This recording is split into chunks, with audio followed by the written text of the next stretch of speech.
Bonjour à toi, jeune chrétien. Comme on le dit, shalom. À vous, jeunes chrétiens de la francophonie.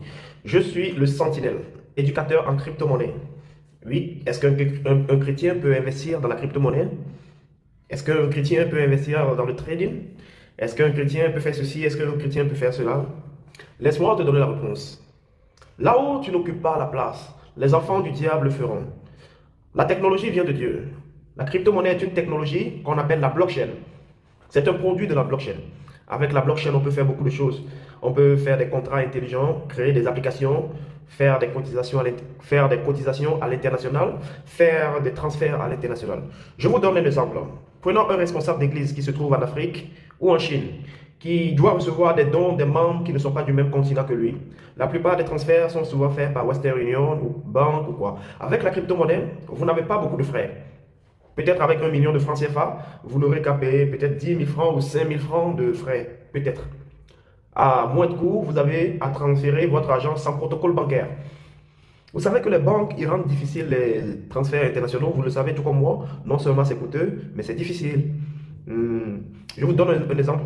Si vous avez votre argent à la banque, au moment de retirer l'argent, ils vous demandent que voulez-vous faire avec l'argent, à qui l'envoyez-vous et pour quelle raison. Ils vont vous demander plein de choses.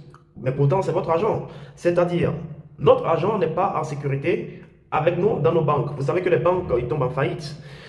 Et de là n'est pas le simple problème. Vous connaissez les crises financières mondiales en 2008. En 2008, il y a eu une crise financière mondiale qui a secoué le monde et beaucoup de banques ont fermé.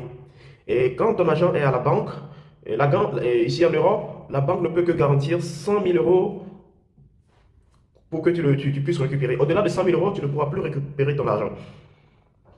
Aujourd'hui, le monde évolue. Et quand le monde évolue, nous devons évoluer avec le monde. À l'époque de nos grands-parents, on faisait le troc. C'est-à-dire, pour acheter quelque chose, tu dois amener quelque chose.